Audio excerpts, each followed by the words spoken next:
Hola, hola, buenas tardes. Soy Juan Carlos de Agustín Asensio y tengo el placer de presentar este primer webinar de la Sociedad Española de Cirugía Pediátrica. Aquí a mi lado tengo al doctor Carlos Bardají Pascual, jefe de servicio de cirugía pediátrica del complejo hospitalario de Navarra de Pamplona, en España. Juntos vamos a moderar este primer webinar que está patrocinado por Acuña Fombona. Es una casa española dedicada al material quirúrgico con más de 50 años de trabajo y con mucha relación con este tema de forma íntima. En primer lugar, pues agradecer también a todos los ponentes que van a participar en este primer webinar de la Sociedad Española. Ponentes que han sido elegidos que configuran un panel de expertos en uno de los temas que hemos querido introducir, que es la cirugía del pectus excavatum. Y hemos elegido el pectus excavatum precisamente porque es uno de los aspectos que más ha evolucionado en los últimos años dentro de la cirugía pediátrica. Nos ha parecido muy interesante. Los ponentes son elegidos por su experiencia. Aquí tenemos de Argentina al doctor Marcelo Martínez Ferro, jefe de servicio de cirugía pediátrica de la Fundación Hospitalaria Salud Materno-Fetal Infanto-Juvenil de Buenos Aires. Con él viene Gastón Velilla Munzón, cirujano pediátrico de la misma institución, además del Hospital Pedro de Lizalde de Buenos Aires. Nos van a hablar de los aspectos que ellos más han trabajado y los vamos a ver a continuación en el programa. El doctor Manuel López Paredes, jefe de servicio de cirugía pediátrica del Hospital Vall d'Hebron de Barcelona, y la doctora Ana Laín Fernández, también médico adjunto, cirujano pediátrico del mismo hospital. Con estos 4 magníficos ponentes y con la colaboración de mi colega Carlos Bardají, vamos a empezar una jornada que seguro va a mostrar nuevos detalles en el diagnóstico y en el tratamiento de la cirugía del pectus. Ahora cedo la palabra a mi colega Carlos Bardají para hacer la presentación de los temas. Juan Carlos, muchas gracias. Buenas tardes a todos. También es por la tarde en América en este momento. Los panelistas que tenemos hoy son personas que han demostrado su sobrada capacidad en el tema, no solo ya del pectus excavatum, que es lo que nos ocupa hoy en día, sino en todo el mundo de las malformaciones de la pared torácica. Ha habido verdaderos problemas para seleccionar los temas que se van a exponer, porque todos ellos son expertos no solamente en lo que van a explicar hoy, sino en muchas otras parcelas de la patología torácica. Todos ellos son autores de publicaciones de culto. Y yo creo que, con la experiencia que nos van a transmitir hoy, van a estimular sobradamente a todos los jóvenes que estén escuchando y van a aportar muchísimos conocimientos a todos aquellos que ya son mayores, pero se dedican también al mundo del pectus. Pues sin más preámbulos, vamos a decir cuáles son los temas de los cuales se va a encargar cada uno de los ponentes. En primer lugar, el doctor Gastón Velilla hará una introducción brevísima, un par de minutos, y luego pasamos a un tema muy importante, que es la afectación cardíaca en estos pacientes, que correrá a cargo del doctor Marcelo Martínez Ferro y la doctora Ana Laín, cuyas credenciales ya se han expuesto. En segundo lugar, las aportaciones en relación al diagnóstico 3D, mediante escáner, que la materializará el doctor Manuel López Paredes y también el doctor Marcelo Martínez Ferro. En tercer lugar, mecanismos y tendencia actual de elevación external, a cargo de los doctores Gastón Velilla y Manuel López Paredes. En cuarto lugar, avances ya en el tratamiento quirúrgico, a cargo del doctor Marcelo Martínez Ferro y la doctora Ana Laín. Y por último, un tema que ha cobrado capital importancia en los últimos años, que es el tratamiento del dolor del paciente operado de pectus excavatum mediante crioanalgesia. Ya empieza a haber hospitales que se dedican a ello y nos lo van a contar con pelos y señales el doctor Gastón Belía y el doctor Manuel López Paredes. Pues ya sin más preámbulos, paso la palabra al doctor Gastón Belía.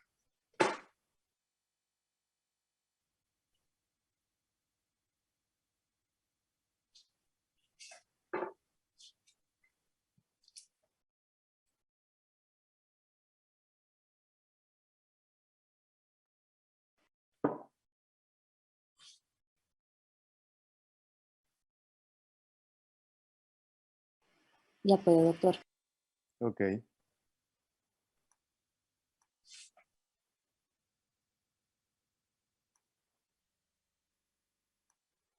Bueno, muchas gracias por la invitación. Yo quería hacer una breve introducción a este webinar.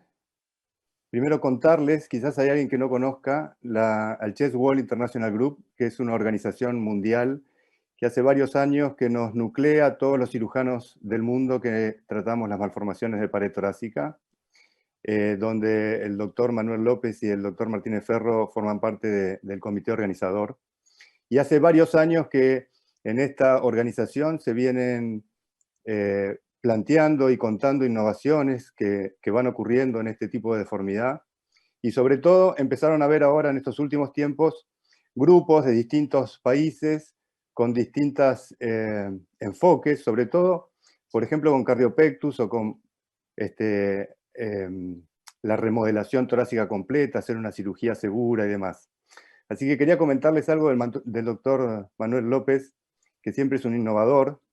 Hoy van a hablar de Scan 3D y el doctor Manuel López en Saint-Étienne, cuando estaba en el 2015, hizo un curso para el Chest Wall, donde ya el programa tenía a todos los pacientes que se iban a operar, estaban escaneados, así que hubo un gran desarrollo en estos años con respecto al Scan 3D. Y después, en el año 2017, se hizo un curso en el Vall d'Hebron, donde se hacían cirugías en vivo y fuimos varios grupos de distintas partes del mundo a operar pacientes en vivo en el Vall d'Hebron y se hicieron cirugías con implantes que estaban hechos según reconstrucción 3D, donde pacientes no se habían visto nunca, se habían mandado estudios a otros países y se operaron pacientes ahí con esos implantes y eso fue una novedad también para ese tiempo. Y este año está la reunión anual del Chest Wall International Group en Norfolk, en la cuna del pectus excavatum y la cirugía de NAS. Va a ser en forma virtual y presencial, y va a haber un taller con cirugías sobre simuladores que va a ser muy interesantes en el mes de septiembre. Así que están todos invitados para que puedan participar de este congreso anual. Y entonces, un poco viendo todos estos avances que se dieron durante todo este tiempo, hemos hecho una selección para poder actualizar esta patología de la deformidad excavada del tórax. Así que muchas gracias y quería hacer esta breve introducción, sobre todo para invitarlos al Chest Wall International Group. Gracias.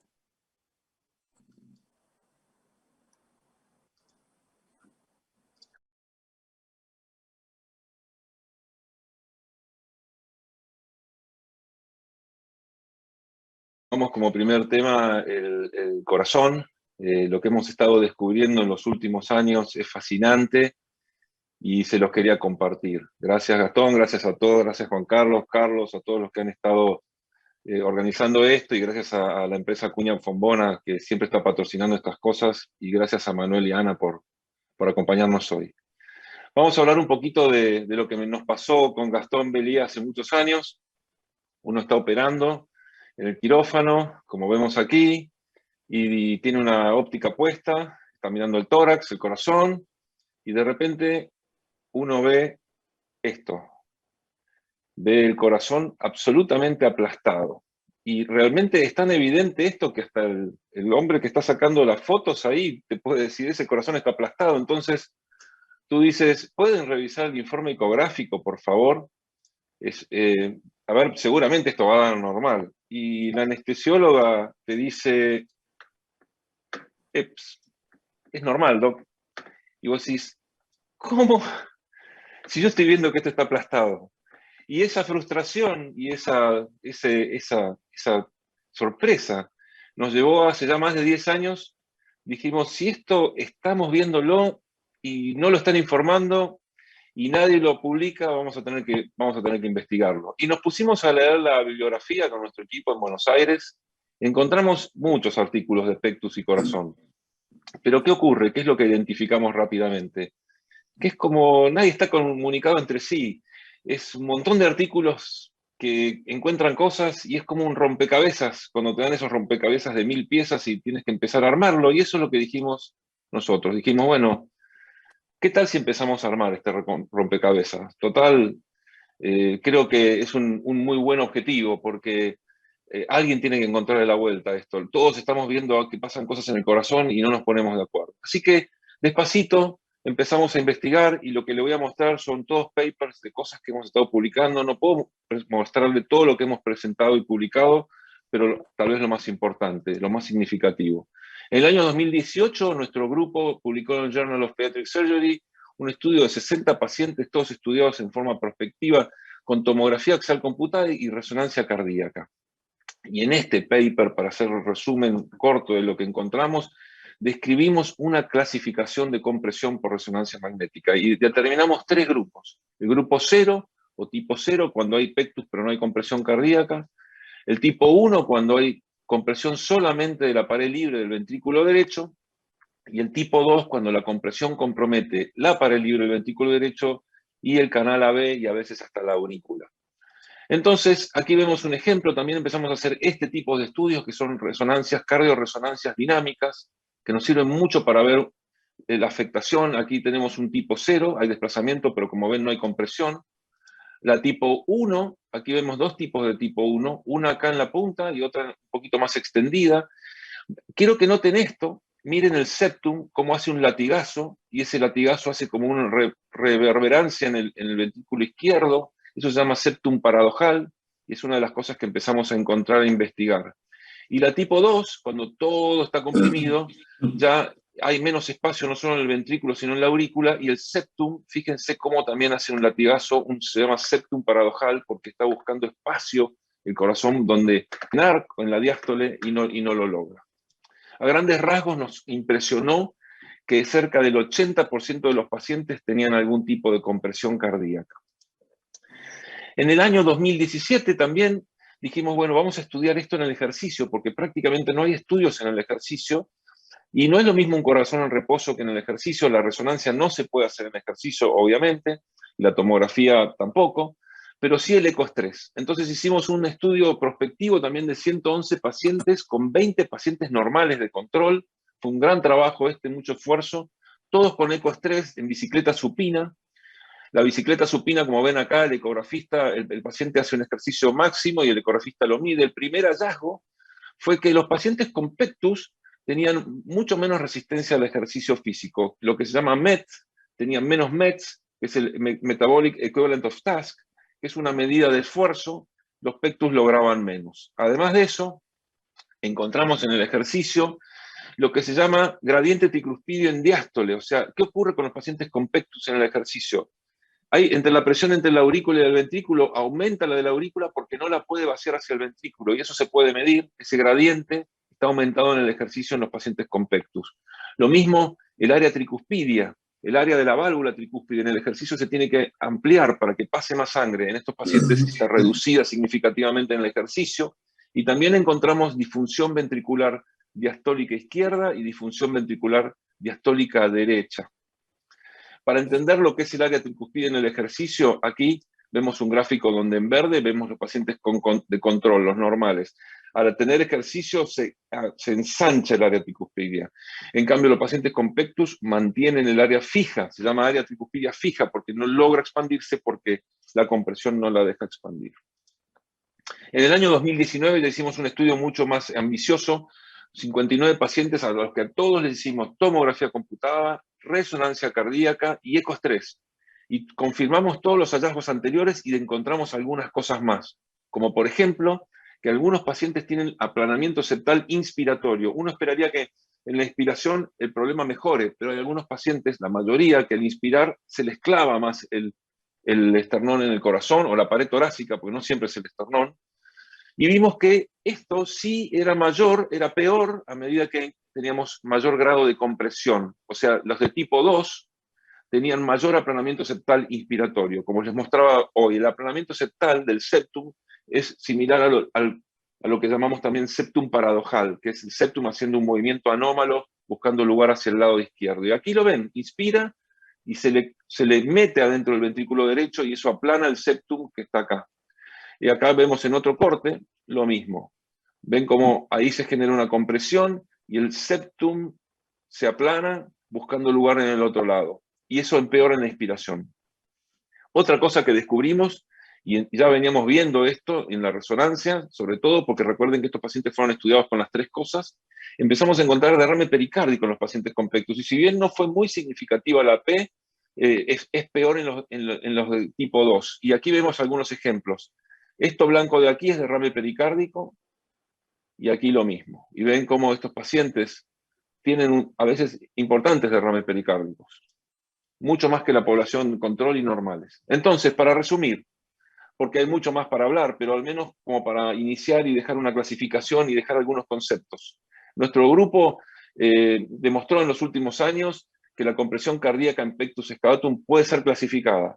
No decimos que esta es la clasificación perfecta, pero al menos proponemos una clasificación con resonancia magnética. Segundo, la compresión cardíaca provoca anomalías disfuncionales, disfunción del ventrículo derecho, izquierdo, anomalías septales y otras cosas que seguimos investigando hoy. Tercero, estos hallazgos son más evidentes en la tipo 2, o sea, a medida que aumenta la cantidad de compresión del ventrículo derecho, los hallazgos son más evidentes. Y cuarto, el ejercicio y la inspiración, a diferencia de lo que uno esperaría, empeoran todas estas cosas. Así que bueno, muchas gracias. Quiero decirles esto para terminar. Ese paciente que vimos a la izquierda es este paciente hoy con 3 implantes puestos, porque nuestro objetivo hoy es descomprimir el corazón, no es solamente arreglar un agujerito en la pared torácica, y ya vamos a ver un ejemplo de eso en la próxima charla que tengo para darles. Pero miren la diferencia de cómo se mueve el corazón a la izquierda de cómo se mueve este corazón a la derecha. Es el mismo paciente y cambia todo. Eso se tiene que poder medir y es lo que estamos haciendo ahora. Y hoy estamos haciendo estos estudios. Porque hay que esperar esto, hay que esperar 3 años a sacarle los implantes y esperar a hacer una nueva resonancia. Así que estamos empezando a tener estos pacientes donde tenemos el preoperatorio acá a la izquierda, un paciente con compresión tipo 2, fíjense cómo hay septum paradojal, lo están viendo pegar un latigazo, y miren aquí cómo tiene un derrame pericárdico. En el posoperatorio, después de sacarle las barras, se arregló, se centró el corazón, no hay más compresión cardíaca, no hay más septum paradojal y no hay más derrame pericárdico. Lo mismo vemos en el perfil. En este paciente en la inspiración se le clavaba el esternón en el corazón y ahora este paciente inspira y tiene un movimiento normal de tórax. Es el mismo paciente luego de retirado los implantes 3 años después. Muchas gracias, los dejo con Ana.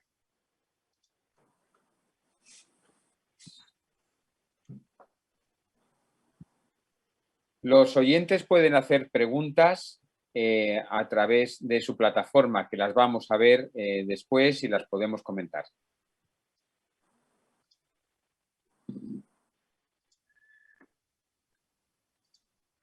Bueno, buenas tardes a todos. Quería agradecer la oportunidad de poder hablar en este primer webinar, que para nosotros es un gran honor. Y bueno, y nosotros siguiendo la misma línea de Marcelo, quisimos investigar también en el corazón. Es verdad que en la literatura siempre ha habido un debate entre cuál es el origen de los síntomas en el pectus excavatum, pero sí que es verdad que los artículos cada vez más se inclinan hacia el origen cardíaco, a pesar de que existe una íntima relación entre ambos sistemas, con un impacto bilateral.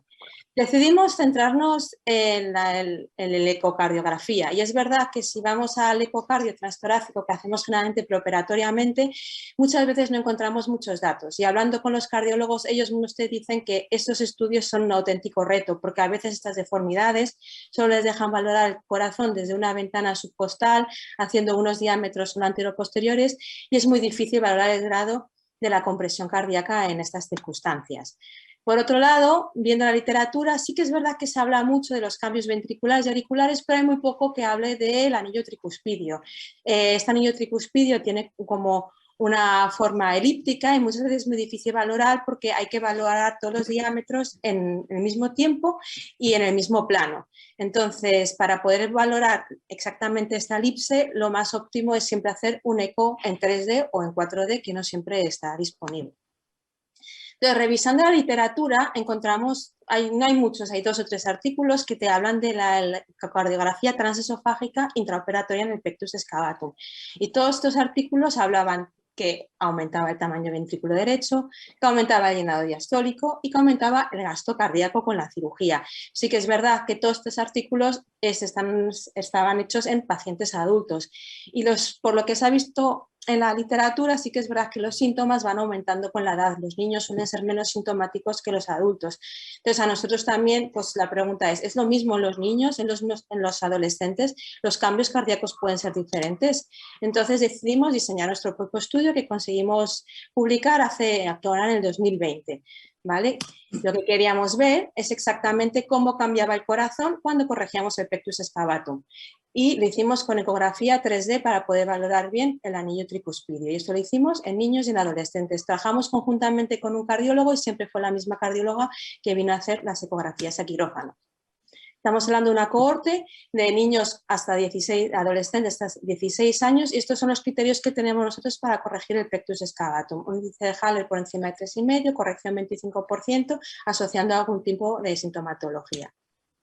¿Y qué es lo que hicimos exactamente? Hicimos una monitorización continua y estuvimos midiendo cómo eran las cavidades antes de la corrección, durante la fase de elevación external, porque nosotros hacemos una elevación external por la técnica del Crane, descrita por Park, y después de la corrección.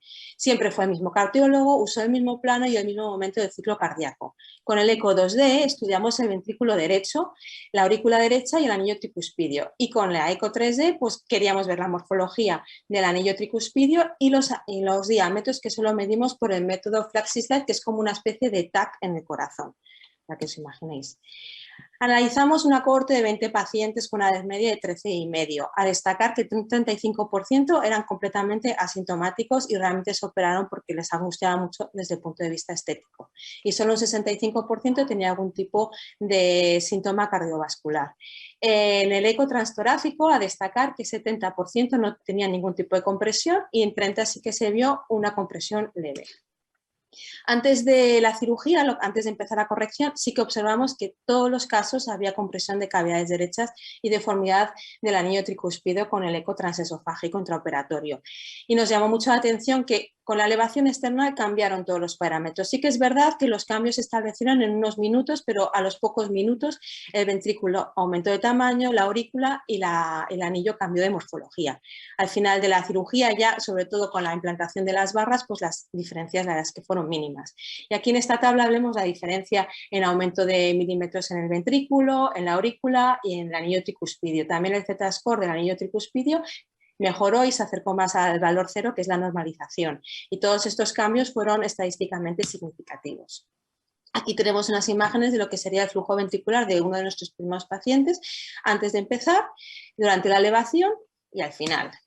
Y en esta gráfica podemos ver cómo cambió el diámetro del ventrículo derecho. En rojo tenemos la fase final y en verde la inicial. Vemos cómo el cambio es a aumentar. Aquí tenemos un caso en el que aumentó de 17 a 27 milímetros. Aquí un caso diferente que teníamos un diámetro de 22 milímetros que con la elevación subió a 28 y luego se quedó establecido.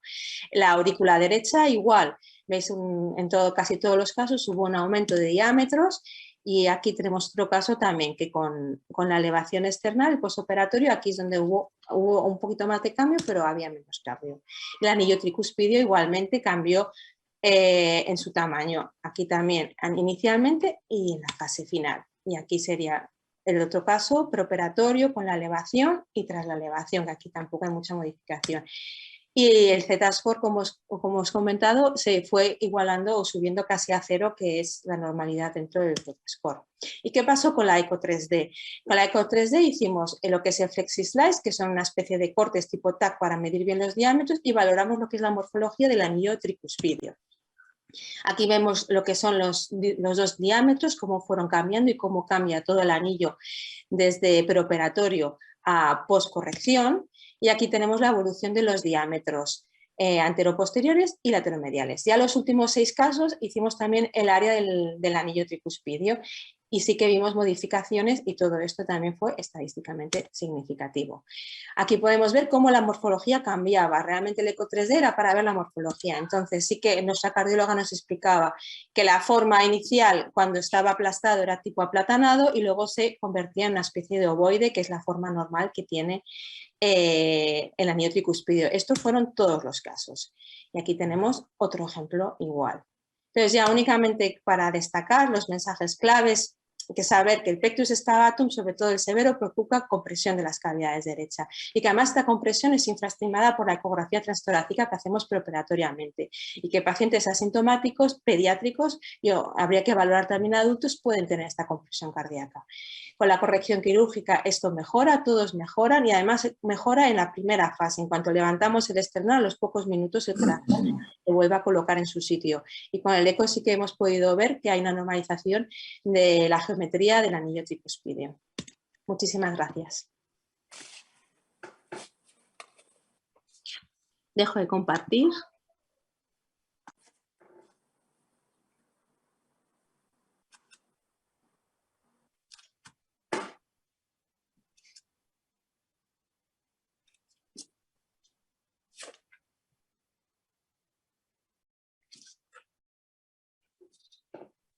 Está silenciado, Manuel. Hola, ¿me escuchan? Ok, buenas tardes a todos. Primero quiero agradecer a Juan Carlos por esta invitación a participar de este webinar de actualizaciones en el diagnóstico y tratamiento del pectus excavatum. Para mí es un placer poder participar y compartir este webinar con los demás ponentes como Gastón, Marcelo y Ana. Después de la primera temática, que es extremadamente apasionante, saber cuál es el impacto y repercusión fisiológica que tiene la compresión del pectus en las cavidades cardíacas, pues vamos a movernos a otro avance que también ha sido importante respecto a los nuevos métodos de imagen en las deformaciones de la pared torácica, y es un tema que nosotros hemos ido trabajando ya desde hace largos años.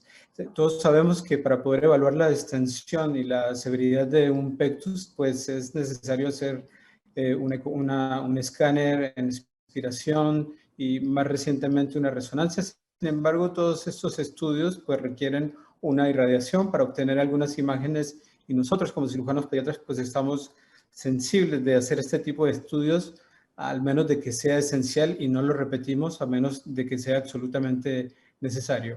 Y de la misma manera tratar de evaluar de una manera objetiva el resultado de un tratamiento tanto quirúrgico como un tratamiento no quirúrgico, pues igualmente se requiere estas mismas imágenes. Así es que todos estos estudios son reservados para los casos más severos y quedan pacientes con formas menores y moderadas que han sido tratados sin ningún tipo de evaluación. Y es a partir de este concepto que fuimos trabajando poco a poco. Así es que cuando empezamos a introducir el tratamiento no quirúrgico y el tratamiento quirúrgico, pues lo único que utilizamos en ese momento eran unas evaluaciones cualitativas que no tienen ninguna repercusión científica. Y entonces nos basábamos únicamente en hacer un score de satisfacción con los padres, con el médico y tratar de una manera muy artesanal evaluar la deformidad y compararla nuevamente de una manera artesanal con lo que había pasado el mes pasado y saber si esto funcionaba o no. Pero nuevamente esto no tiene ningún impacto científico. Así es que me voy a limitar a hablar acerca del producto final, pero todo esto tuvo un gran trayecto. Empezamos utilizando lo que se le llama la Xbox, la Kinect del juego de Xbox 360, que puede utilizarse como un escáner, pero posteriormente pues nos unimos a un laboratorio y esto fue el producto final que se empezó en Francia y bueno, y fuimos terminando en Barcelona con esta publicación que fue en el año 2019-2020. Así es, este es el sistema, está basado con 3 sensores, un infrarrojo que va a captar la imagen 3D, el RGB sensor que va a digitalizar esta imagen, le va a dar la textura, y el Deep Sensor es el que va a hacer la reconstrucción. Así es que para poder hacer una captura de la deformación, básicamente se necesitan colocar puntos estratégicos. En el caso del pectus excavatum, se va a colocar en el hueco esternal, en la más profunda del apéndice sifoide, y 2 en las espinas ilíacas anterosuperiores, y para evaluar la parte dorsal se colocan 7 puntos ubicados en las apófisis espinosas desde C7 hasta S1. La adquisición es bastante rápida, hay una posición estándar en todos los pacientes para que no hayan falsos resultados, y es el tiempo que es de una vuelta, que son 24 segundos. Posteriormente se va a procesar esta imagen, que igualmente es bastante rápida, y se van a ir eliminando parte por parte del cuerpo que no queremos estudiar. Vamos eliminando la cabeza, las extremidades, etcétera, y esto es lo que queda. Se van a identificar punto por punto de los reparos que colocamos tanto en la parte frontal como en la parte dorsal. Y básicamente este es el análisis. Existen 2 tipos de análisis. Un análisis simple, que la gran mayoría de los casos se da al principio de la consulta, antes de que sea vista por el médico. Este análisis va a evaluar completamente el tórax, va a tomar todas las diferentes medidas, va a evaluar la simetría, la deformación, el tipo de pectus, pero igualmente al mismo tiempo va a evaluar las diferentes índices de severidad. Pero en caso de que quisiéramos proponer un tratamiento no quirúrgico, pues tenemos la posibilidad también de obtener todas las medidas, evitando utilizar cualquier tipo de medidas sobre el paciente, y en el caso del carinatum, pues solicitar un sistema de compresión, o en el caso de pectus excavatum, el sistema de depresión de tipo vacuum bed. Así es que con este tipo de análisis podemos evaluar toda la deformación, pero también podemos evaluar la postura, que como sabemos en 100% de los casos el paciente tiene un cierto grado de escoliosis, un 100% de anomalía postural, y con estos estudios se puede evaluar de una manera completa lo que es su tórax. Y el otro tipo de análisis es el análisis longitudinal, cuando consideramos realizar estudios comparativos para saber cuál es la evolución, tanto en un tratamiento quirúrgico como no quirúrgico, pues tenemos la posibilidad de superponer las imágenes, de evaluar cuál ha sido la eficacidad, de evaluar los diferentes índices de severidad, para de una manera muy objetiva y cuantitativa poder evaluar estos resultados. Así es que rápidamente, ¿qué podemos calcular con este tipo de escáner? Pues diferentes parámetros. Podemos calcular el punto, en el caso de pectus excavatum, la depresión, la simetría. Podemos calcular el índice de Keller externo, que tiene una correlación significativa desde el punto de vista estadístico con un escáner normal que hacemos, pero igualmente podemos utilizar otros tipos de índices, como el índice de corrección, que probablemente tiene mucha mayor sensibilidad y puede identificar la población con pectus excavatum, y eso igualmente tiene una correlación directa desde el punto de vista estadístico con los exámenes estándar. Existen otros tipos de índices. Uno para mencionar es el índice de Titani, que fue descrito por Marcelo, y es el que permite de evaluar el grado de compresión del esternón. Y esto es un factor predictivo para un poco tener una idea del número de barras que podría necesitar el paciente. En casos particulares, como el síndrome de Currarino-Silberman, el escáner 3D es muy interesante, es una pieza muy interesante para evaluar muy bien la deformación. En otros tipos de casos, en pacientes híbridos, donde existe una asociación del pectus carinatum con el pectus excavatum, pues existe también el estudio colorimétrico, que permite también evaluar la deformación. Fíjense que la textura azul tiene 20 milímetros y la roja tiene menos 20, es decir, la altura de esta deformación son 4 centímetros, y esto permite también darle una cierta estrategia en el manejo de estos pacientes. Por ejemplo, en la parte de la izquierda es el paciente con una forma híbrida, donde decidimos utilizar el sistema de compresión en esta parte, y vemos que el estudio colorimétrico se va homogenizando, al igual que la forma del tórax, y ya a los 2 meses ya el color ya es bastante homogéneo y el tórax es completamente simétrico. convertimos una forma asimétrica a una forma simétrica y en este momento podemos pensar que podemos hacer un switch de tratamiento pasando del sistema de compresión al vacuum valve. Así es que estos son algunos de nuestros resultados en unos pacientes donde podemos evaluar de una manera extremadamente objetiva y milímetro por milímetro cuál fue la ganancia de esos pacientes. Por ejemplo, este paciente ganó al cabo de 7 meses, utilizó únicamente 2 horas por día el vacuum valve, que es muy poco, pero sin embargo el paciente ganó algunos resultados. Este es otro paciente que al cabo de 2 meses, utilizando 4 horas por día, el vacuum valve ganó 9 milímetros y estos son resultados bastante interesantes. Igualmente podemos evaluar el resultado quirúrgico. Fíjese, este paciente, y tenemos que también tener un sentido autocrítico en estos pacientes donde comparamos cómo estaba antes el paciente y cómo fue después de la cirugía. Y si analizamos bien este caso, pues probablemente este paciente tiene una sobrecorrección y probablemente fue ligada en el momento en que se hizo el modelaje de la barra, que probablemente le hicimos modelamos mucho la barra y el resultado fue que hubo una sobrecorrección del pectus excavatum.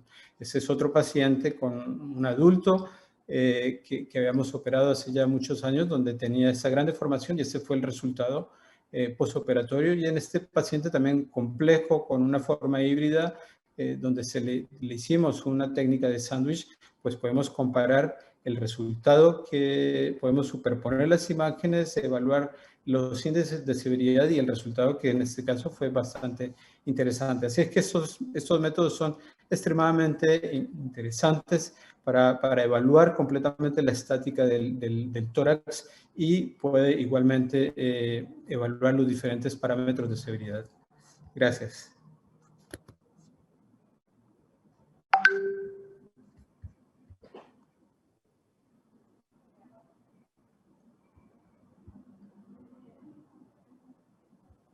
Bueno, muchas gracias, Manuel, excelente tu charla, y siempre quiero reconocer que fue Manuel el primero que empezó con esto, con su Kinect. Creo que le desarmó el juguete a su hijo, lo dejó sin el juego y nos sorprendió a todos en el 2015 en ese congreso cuando, como decía Gastón, el programa del congreso, que en lugar de tener las fotos de los pacientes tenía los scans de los pacientes. Así que bueno, y creo que esto que voy a hablar ahora es una colaboración transatlántica ahí de vuelta con Manuel. La realidad es que nosotros, a partir de lo que Manuel empezó a usar, y era un scan de marca francesa, nosotros hicimos una gran inversión aquí en Buenos Aires y adquirimos el primer escáner en toda, creo que Latinoamérica, y lo trajimos a la Argentina. Nuestro objetivo era, ¿por qué queríamos un escáner 3D? Primero porque queríamos poder dejar de tomar las medidas para el sistema compresor dinámico en el pectus carenatum. Pensábamos que con el escáner iba a ser más preciso, y además queríamos ponerlo en el proceso de fabricación con planos, pero además tenemos un montón de pacientes, centenares de pacientes con tratamientos no quirúrgicos en seguimiento, y a esos pacientes no les queremos pedir una tomografía, por supuesto, y pensábamos, como mostró Manuel también, que el escáner es un elemento ideal para seguir estos pacientes tanto de vacuum valve como de FMF. Lo que nos ocurrió es que a mitad de camino, cuando ya teníamos un centenar de pacientes, y la empresa decidió no seguir más con este desarrollo y nos dejó, como decimos acá en la Argentina, en Pampa y la Vía. Nos quedamos con el escáner recién comprado, sin el software, y ahí entonces nos dimos cuenta de una cosa. Empezamos a investigar bien el tema y vimos esto. Hay dos grandes grupos de escáneres, los portátiles y los fijos. Pero no es tanto si son portátiles o fijos, sino es la resolución que tienen. Y la realidad es que descubrimos que para lo que nosotros necesitamos, estos dos tipos de escáner, tanto la Kinect o como un escáner como el Structure Sensor, que es el que estamos usando ahora asociado a un iPad, son excelentes escáneres porque tienen un error de menos de 1 milímetro. Y para lo que nosotros estamos haciendo, 0,3 milímetros, ni nos damos cuenta. Entonces, nos dimos cuenta de esto. Estábamos realmente bastante desesperados. Nuestro tendón de Aquiles no era hacer el STL. Esto es como un escaneo, es como una foto. En lugar de tener un JPG, tú sacas el escaneo y tienes un STL. El STL es como una foto 3D. Y eso lo hacíamos con prácticamente con cualquier cosa. Lo puedes hacer con una Kinect, como mostraba Manuel, lo puedes hacer con el escáner de pie francés que teníamos, o lo puedes hacer con un iPad y un Structure Sensor. El tendón de Aquiles era el análisis, un software dedicado a analizar esta información con certeza y hacer un informe, como tenemos hoy de una tomografía. Entonces decidimos, porque por la presión de nuestros pacientes y que creíamos en la tecnología porque la habíamos estado usando y es excelente, decidimos comenzar con este proyecto que se llama ScanMed, donde ingresaron arquitectos, diseñadores industriales, desarrolladores de software, bioingenieros, cirujanos pediatras, cirujanos torácicos, todos trabajando en equipo, todos comunicados, con mucho feedback de ida y vuelta, y llegamos a esto que les voy a mostrar hoy rápidamente. ¿Cómo se hace hoy un escaneo en nuestros centros? Bueno, primero ver si es un carinatum excavatum, porque le vamos a pegar los stickers de manera distinta. Los stickers nos sirven como referencia visual. Le sirven al software como referencia visual. Según donde estén los stickers, el software va a ir para un lado o para el otro. El escaneo es muy sencillo, lleva 20 segundos y es simplemente que el médico o el técnico gira alrededor del paciente. Esto se hace muy fácilmente y muy rápidamente. Rápidamente se obtiene esto que es el STL. Y entonces con este STL, una vez completado el escaneo, este STL se manda por mail a ScanMed. Y ScanMed lo procesa con su software, hace un PECTUS, que es un PECTUS Report, que así se llama, 3D PECTUS Report.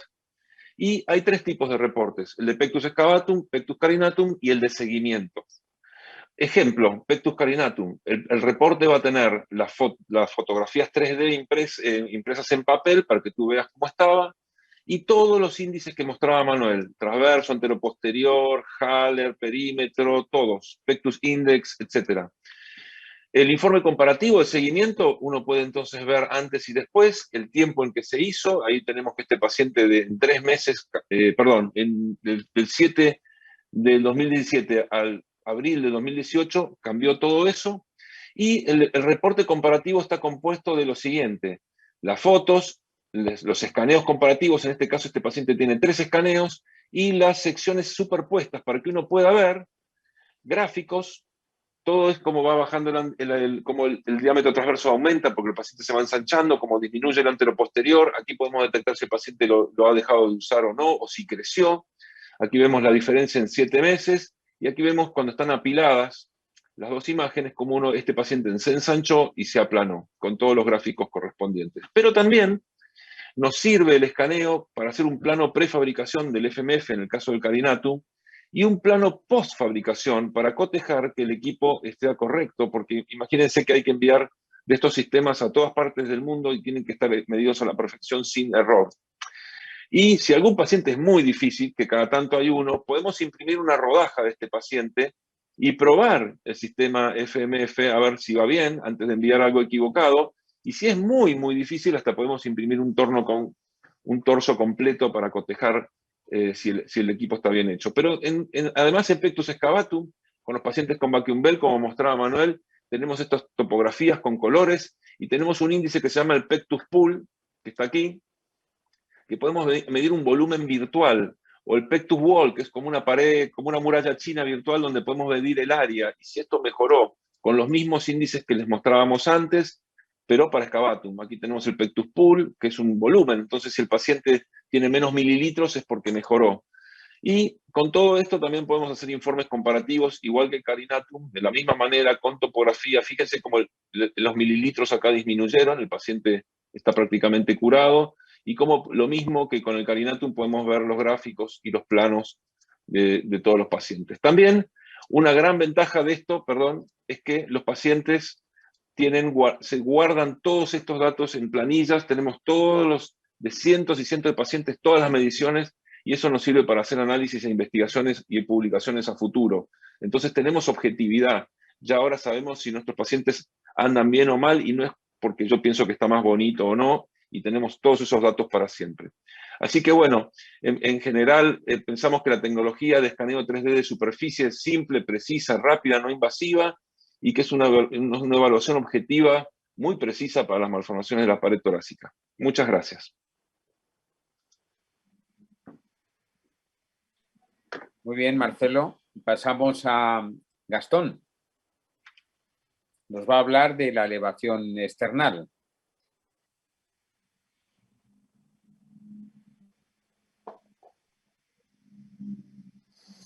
Bueno, buenas tardes. ¿Me escuchan bien ahí? Sí. Perfecto. Gracias de nuevo por la invitación. Es un placer para nosotros estar aquí. Ahora vamos a hablar y vamos a entrar en el tratamiento quirúrgico de las deformidades excavadas. Y tengo pocos minutos para hablar de elevación external, que es un punto vital, fundamental e inicial en este tipo de cirugías. Nosotros en un pasado usábamos la campana de vacío para elevar el esternón, y esto nos permite tener una mejor visión para pasar el introductor, pero luego que pasamos el introductor hacía enfisema subcutáneo, entonces había que sacarla, y cuando sacamos el introductor el esternón se cae, pasamos el implante con el esternón otra vez abajo, y luego giramos el implante y eso remodela el tórax. Actualmente conseguimos la prehensión external a través de un clamp de Lewin, lo podemos colocar en forma transversal o lo podemos colocar en forma longitudinal, y este clamp lo instauramos en una grúa y provocamos de esta manera la remodelación torácica inicial y la elevación external. Esto tiene como objeto dos funciones. Primero, sacarnos la pared del medio y poder disecar mejor, y segundo, empieza a remodelar el tórax antes de colocar los implantes. Entonces, esto nos permite evitar la lesión cardíaca y pulmonar, nos permite ver la punta del disector en todo el momento en la cirugía, y vamos avanzando, el pericardio queda abajo, llegamos al otro lado, vemos el pulmón con suma claridad, siempre abrimos la pleura viendo que el pulmón baje, y siempre salimos del otro lado procurando no tocar el pulmón. Y cuando queda esto, por ejemplo, una tracción en el pericardio, no dejamos ningún tejido traccionado. Ahí ven que sacamos el implante, disecamos de nuevo el pericardio, es decir, una buena colocación del implante asegura una extracción segura a los 3 años. Entonces, es vital para nosotros el proceso de colocación. Y esto, identificar vasos anómalos, cuando uno tiene una elevación external, lo vemos muy seguido últimamente. Incluso antes de colocar un implante, colocamos el ligayure por la misma incisión, sin trocar, y vamos a coagular todos los vasos que pueden tener relación con el implante que vamos a dejar, porque también si lo dejamos adecuadamente en este momento, es muy probable que no vamos a tener complicaciones al momento de sacarlo. Así que la elevación external nos permite también ver estos vasos y coagularlos. Y muchas veces no estamos conformes con la colocación de los implantes, cuando bajamos la grúa no nos gusta, así que volvemos a elevar el esternón, sacamos el implante y ven que ya el esternón no se cae, está siempre en la misma posición. No necesitamos poner otra vez el introductor, así que colocamos solo el implante por los orificios que teníamos, lo pasamos a otros agujeros, en este caso estamos poniendo un implante cruzado en vez de recto, y es muy sencillo, el esternón está arriba, el tórax está remodelado, así que nos permite hacer esto con mucha facilidad. Y finalmente evita el desgarro de los músculos intercostales. El tórax está remodelado, pasamos los implantes sin dificultad, y cuando tenemos que girar las barras, que los implantes hacen fuerza sobre los intercostales porque tiene que elevar el esternón, al estar el esternón elevado, ya esa fuerza no la realiza, sobre todo en los pacientes adultos que tienen una rigidez torácica mayor, y de esta manera evitamos que esos músculos intercostales se desgarren. Entonces, la elevación external es mandatoria. Hay varias cosas, gracias a Dios, que ya no hacemos más. Una de estas es no operar sin elevación external, independientemente del defecto o el grado de severidad que tenga el defecto excavado. Todos los pacientes llevan elevación external, y esto nos permite realizar una remodelación torácica inicial, evitar la lesión cardíaca y pulmonar, permite tener el control de la punta de disector en todo momento, identificar los vasos, no sé el porcentaje, pero cada 2 semanas estamos colocando ligayure y haciendo coagulación de vasos, cuando antes no estaba en nuestra práctica. Reposicionar implantes, si no estamos conformes, lo damos vuelta, lo sacamos y lo volvemos a poner en otra posición, y evitar el desgarro de los músculos intercostales. Así que todas estas ventajas tiene la elevación external, y como les decía antes, ya no operamos sin elevación external. Muchas gracias. Muchas gracias, Gastón. Y ahora Manuel nos va a contar algunos aspectos relacionados también con la elevación. Definitivamente uno de los grandes avances, grandes modificaciones que ha habido de la técnica quirúrgica es la introducción de la elevación external, y estoy totalmente de acuerdo con lo que acaba de decir Gastón. Hoy en día los grupos que hacen cirugía de pectus no tienen ningún lugar para el error. Es decir, cuando uno realiza una técnica de NAS, existen dos momentos que son peligrosos, y uno de ellos es la colocación de la barra. Y para que tengan una idea, este es un paciente con un pectus bastante importante que es operado por un gran cirujano, Hans Pilegard, en el 2017, pero este caso en Barcelona, donde él no utilizaba elevación external. Y fíjese la gran dificultad que existe en pasar de un lado derecho al otro. Muchas veces no podemos identificar la punta del introductor, y la verdad da miedo. Probablemente en sus manos parezca muy fácil, pero es mucho más complicado de lo que ustedes se pueden imaginar. Fíjense que la punta del introductor está en el pericardio y muchas veces no podemos avanzar. Así es que yo creo que el objetivo de la elevación external es tener cero perforación cardíaca. Yo creo que los grupos que utilizan actualmente la elevación external no han vuelto o no han tenido este tipo de complicaciones. Probablemente esto es lo que uno visualiza. Uno tiene del lado izquierdo un pectus con una forma severa, un Heller de 8, y lo que logramos hacer con la elevación external es que el tórax se remodele hasta su posición inicial, y esto nos permite ganar los centímetros necesarios para pasar de una manera confortable y hacer una disección mediastinal en toda seguridad, evitando cualquier lesión cardíaca o pericárdica que pueda suceder, y por supuesto existen muchas más ventajas como lo mencionó Gastón. Así es que Hyun Park, que fue en los años 2008 quien introdujo este concepto, y la técnica que usamos es un combinado entre la técnica Kren y la utilización del Rule Track.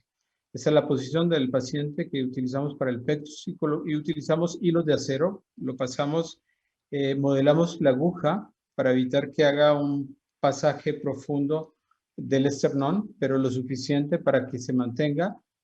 Como mínimo colocamos 2 hilos, pero 2 hilos de acero, pero podemos colocar 3, 4, los que sean necesarios para obtener un buen modelaje del tórax y que llegue a su posición inicial, lo que nos va a permitir tener hacer una técnica en toda seguridad. Así es, esto es lo que utilizamos, y esta es la visión interna de lo que hacemos. No, eso también está grabando. Esta es la parte de la puerta.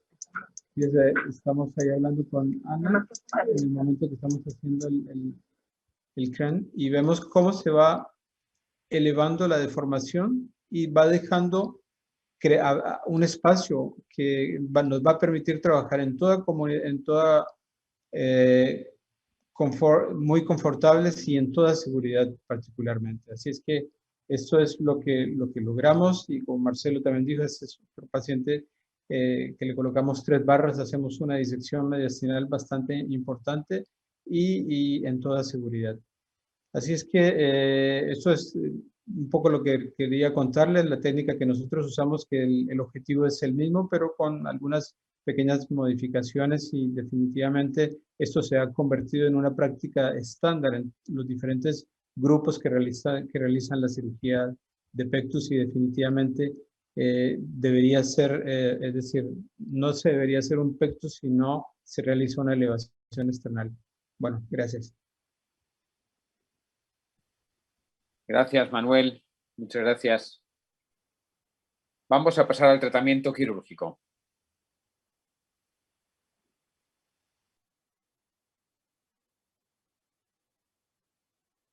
Bueno, muchas gracias. Me toca comenzar a hablar en esto sí también ha habido una revolución en los últimos años, y todavía está haciendo esta revolución. Es un cambio total de paradigma. Espero poder dejar alguna idea de este tsunami que estamos recibiendo porque cuando pasa un tsunami todo cambia y luego hay que ver qué quedó. Y esto es una verdadera revolución en cuanto a los conceptos quirúrgicos. Lo que quiero empezar a decir es que sí nos dimos cuenta, ya desde hace un tiempo, con Gastón y con el grupo de nuestros médicos, que al ver nuestros pacientes operados, la remodelación era incompleta. Estábamos enfocados en arreglar el agujerito y no estábamos viendo the big picture, la película completa, todo el tórax, toda la jaula torácica debe ser remodelada porque toda la jaula torácica está conectada entre sí. Y el concepto es que el esternón está hundido, pero lo que tenemos que ver es qué porcentaje está hundido. O sea, no es lo mismo un esternón que está hundido la puntita que esté todo. Y también, ¿qué forma? Eso es lo que empezamos a ver. Desde hace años ya, con todo esto que estamos haciendo, que ahora les voy a mostrar, de la reconstrucción 3D, empezamos a ver a todos nuestros pacientes tridimensionalmente. Y nos dimos cuenta que no solo hay que mirar si el esternón está hundido, si está rotado, sino qué forma tiene el esternón. Vamos a hablar en principio de qué porcentaje de hundimiento tiene. Bueno, como ustedes saben, el esternón puede ser como un barco, y si lo ponemos a flotar, entonces veremos qué porcentaje está hundido, y a esto lo llamamos índice Titanic. Es qué porcentaje de tu barco está hundiéndose. Básicamente para saber si puedes seguir tocando el violín en la cubierta o ya te tienes que subir al bote, ¿no es cierto? No es lo mismo tener un poquito del barco hundido que ya estés ya con la última chimenea a flote. Entonces, todos los pacientes son distintos. Miren esta tomografía del centro, cómo el paciente tiene sus costillas horizontales, el esternón bien alineado, la columna derecha. Y los pacientes con pectus ya tienen cifosis. Miren las costillas todas desalineadas, todas en mal ángulo, hacia abajo. Este paciente tiene un 30% de esternón hundido, pero este paciente tiene el 100% del esternón hundido. Entonces empezamos a entender que le estábamos poniendo un implante a todos en el mismo lado, y eso no estábamos. Cuando se nos fue el entusiasmo de empezar a hacer la cirugía de NASH y empezamos a ver lo que estábamos haciendo, nos dimos cuenta que podíamos hacerlo mejor. Y pacientes como esta, donde habíamos operado y había quedado bien, y antes decíamos, uy, qué bien que operamos, si la miras bien, como la miramos ahora, todo el hemitórax superior quedó hundido, básicamente porque ahora también nuestro objetivo es descomprimir el corazón, no solamente arreglarla estéticamente. Y aquí quedó todo hundido arriba, lo pueden ver en el perfil. Los asteriscos son la línea costal, esterno-costal, y el esternón está por debajo de la línea costal, a pesar de que le habíamos puesto una barra. Entonces, ahora lo que hacemos es poner la cantidad de implantes que haga falta para levantar la mayor parte de esternón que podamos, para remodelar todo ese tórax, todas esas costillas. Eso va a impactar en la columna, en los hombros, hasta en el cuello, y lo vemos. Y es un cambio total, lo llamamos remodelación torácica total. El que empezó a hablar de estos conceptos es el doctor Kim Park de Corea.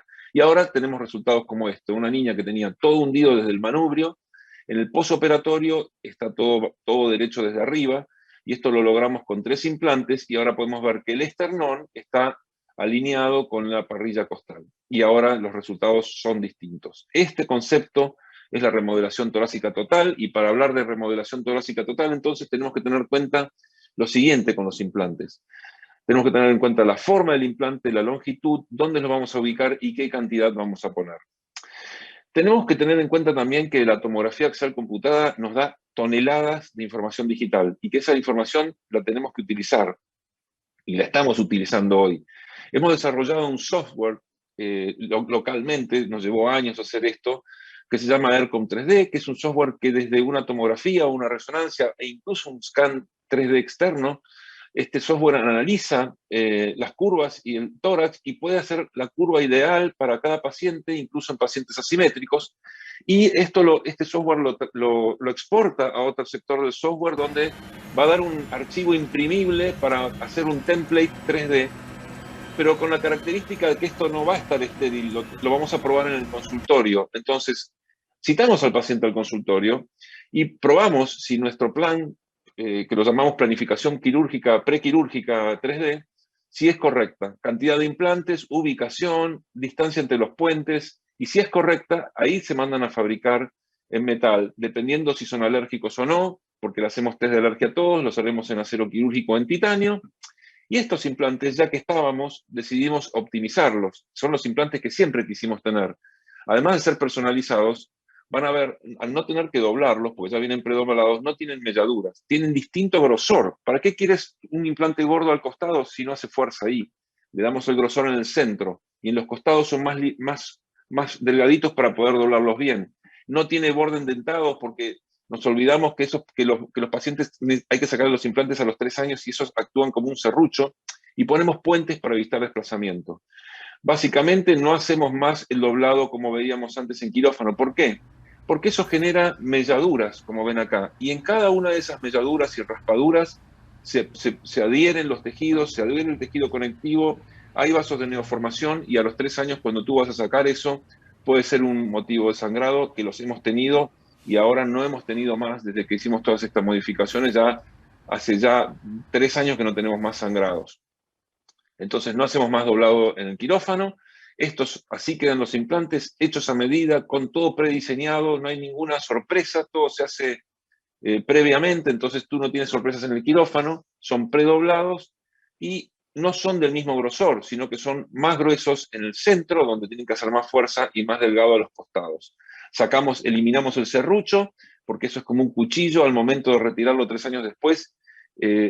Lo que nos motivó a hacer todo esto fue un paciente que nos sangró muchísimo hace unos años y dijimos, basta, ya no podemos seguir usando esto, porque claro, cuando tú operas 3, 4 pectus por semana, como hacemos nosotros, y retiras la misma cantidad de barras, tu posibilidad de tener sangrado y complicaciones se aumenta, y nosotros queremos tener 0 complicaciones. Entonces, estamos muy contentos en haber eliminado el borde dentado.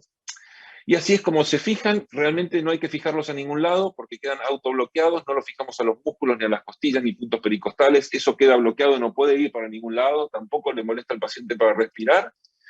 Y el sistema que se llama U-Block, que lo hemos patentado, es un sistema que es autobloqueante, que hace que esto no se pueda mover, y realmente el desplazamiento de implantes en los últimos años, ya van a ver, hay una publicación que es absolutamente 0, no se ha desplazado ningún implante más. Entonces, en un paciente con 30% de hundimiento, que no es un pectus de los más severos, con 2 implantes alcanza, como vemos acá. El mínimo de implantes que ponemos hoy es 2, porque no vamos a poner nunca más un implante solo, porque no tenemos cómo fijarlo con otro, ya que queremos que estén bloqueados para que no se muevan. Entonces, en un paciente con un pectus moderado, 2 implantes. Un paciente grande, pectus severo, con 100% de hundimiento, podemos hacer ya 3 implantes, como ven acá, para que quede bien corregido desde arriba. Pero este paciente no tenía el manubrio hundido, como pudieron ver en las fotografías. Entonces, a veces los implantes tienen que ser consecutivos, como acá, pero a veces, cuando está hundido desde arriba, para que queden perfectos, como vemos acá, hay que poner 3 implantes no consecutivos. Y para hacer esto tenemos que tener prediseñados todos los puentes, con todas las opciones y todas las características. Además del porcentaje hundido, tenemos que ver la forma del esternón. No es lo mismo un esternón hundido que esté todo plano, que uno que esté con esta forma, la cual llamamos esternón en banana. El esternón en banana es muy desafiante. ¿Y qué ocurre? Necesitas no solamente, tal vez no lo puedes arreglar con muchos implantes, sino necesitarías un implante más gordo, con mayor fuerza. ¿Y cómo lo resolvemos esto? Lo resolvemos cruzando las barras. ¿Por qué es importante corregir bien a los pacientes? Este es un paciente que habíamos corregido y estábamos contentos antes cuando no evaluábamos el corazón, y este paciente nos decía, como ven acá a la derecha, doctor, sigo cansado. Ahí ven la decisión que tiene, le habíamos puesto 2 implantes en su momento cuando le hicimos la resonancia posoperatoria.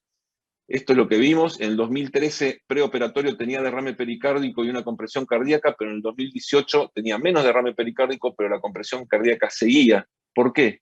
Porque la punta de la banana del esternón no la habíamos levantado. ¿Y cómo lo resolvemos eso hoy? Lo resolvemos cruzando las barras. Cruzando las barras justo a nivel donde está la punta. Y en esos casos podemos levantar bien todo el esternón, como vemos aquí. Como vemos aquí en el intraoperatorio y como vemos aquí en la radiografía. Para poder poner implantes cruzados tenemos que prediseñar los puentes para que sean curvos y angulados. Y todo eso lo hicimos con desarrollos de diseñadores industriales y bioingenieros. Y así es como queda hoy un esternón en banana corregido con implantes cruzados. Para resumir y para finalizar, acabamos de publicar nuestros primeros 130 pacientes, a los cuales le colocamos 337 implantes en el Journal of Pediatric Surgery, edición de 2020. Si alguno quiere, se la puedo compartir. En este estudio, básicamente, lo que decimos es que en el 92.7, creo, de los pacientes, los pusimos los implantes y no los tuvimos que tocar nunca más. Y en otro pequeño porcentaje, solamente doblar las puntas, pero nunca tuvimos que doblar un implante para reponerlo y tuvimos 0 desplazamiento de los implantes. Realmente es una técnica de la que estamos muy conformes y bueno, les invito a leerla. Aquí vemos un ejemplo de un esternón en banana, como con paralelas la punta queda afuera, pero al cruzarlos la punta se levanta. Y bueno, con eso concluyo la conferencia de técnica quirúrgica y lo dejo a Ana hablar de lo mismo. Gracias.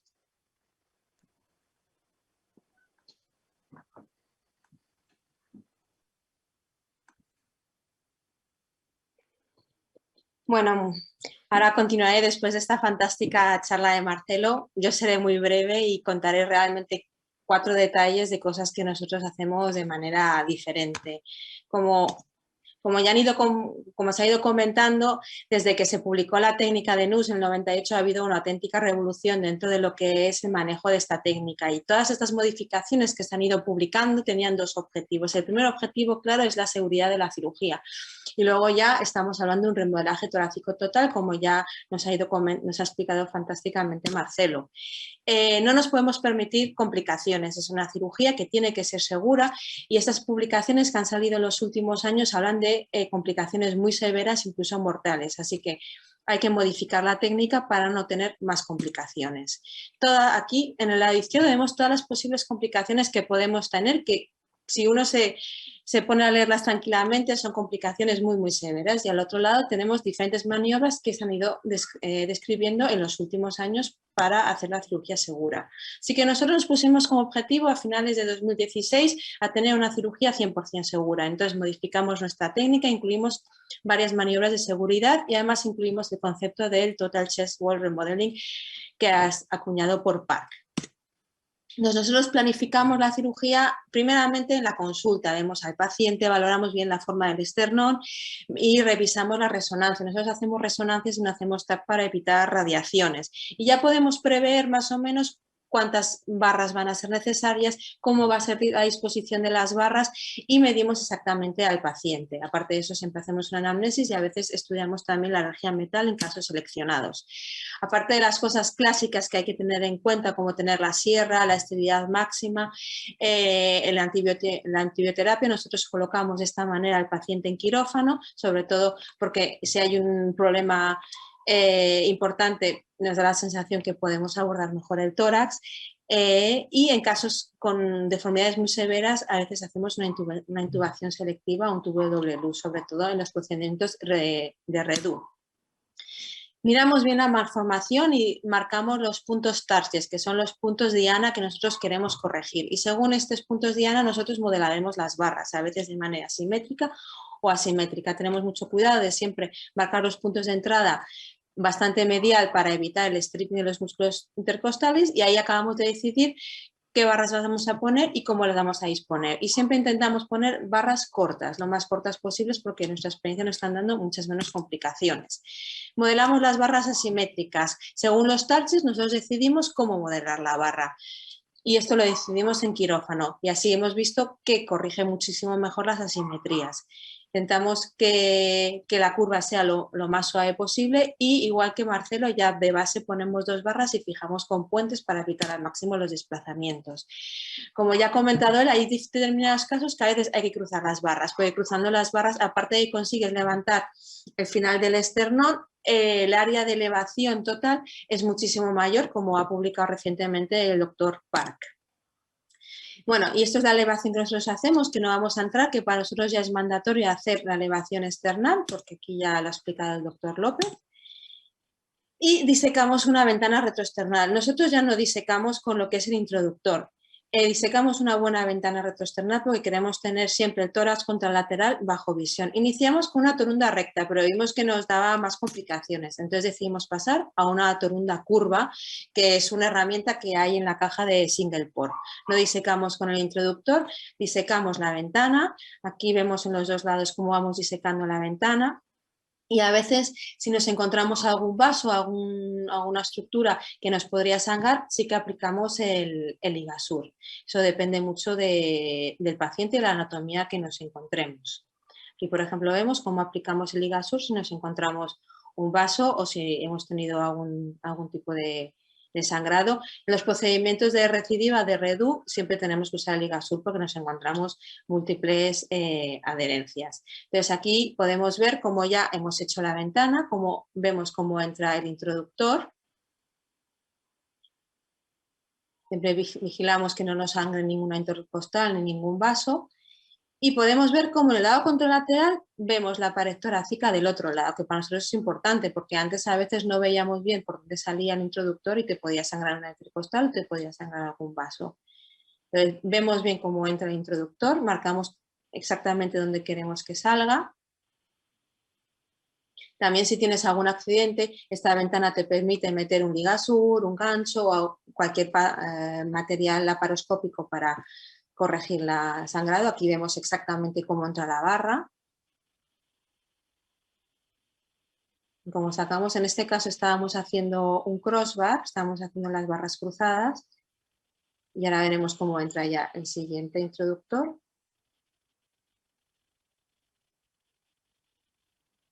Como lo introducimos viendo bien los puntos de entrada y el punto de salida, controlamos siempre que no haya ningún punto de sangrado.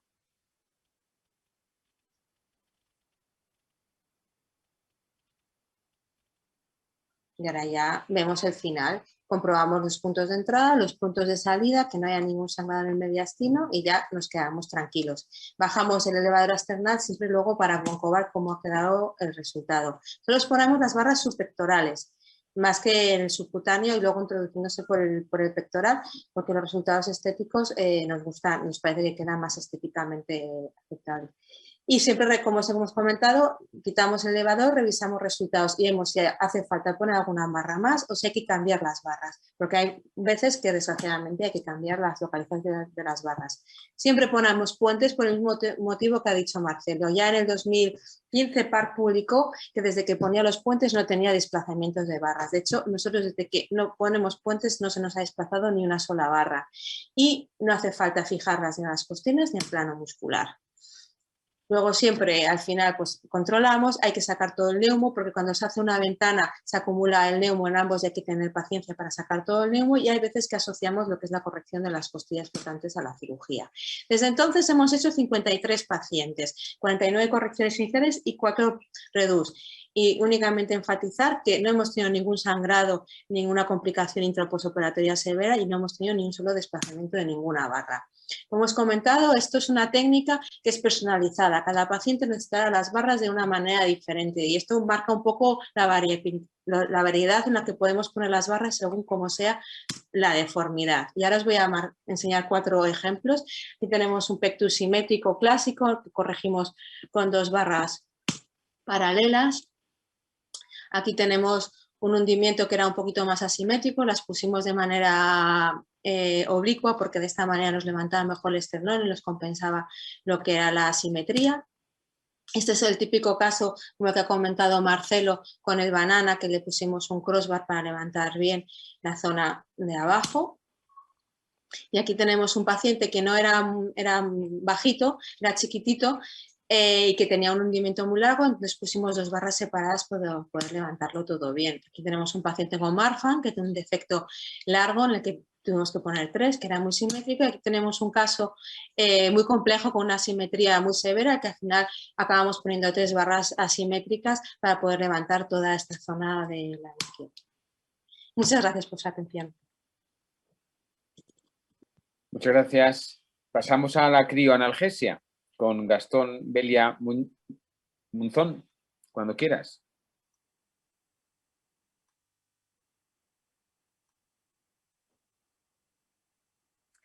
Bueno, gracias. Yo le voy a hablar de crioanalgesia toracoscópica. El principio de la crioanalgesia consiste en congelar el nervio, en este caso en forma toracoscópica, el nervio intercostal en la parte más posterior posible para inhibir el estímulo doloroso de la parte lateral y anterior del tórax. Entonces, la injuria que vamos a conseguir con el enfriamiento es la axonotmesis. Esto tiene que ver con la temperatura que utilicemos.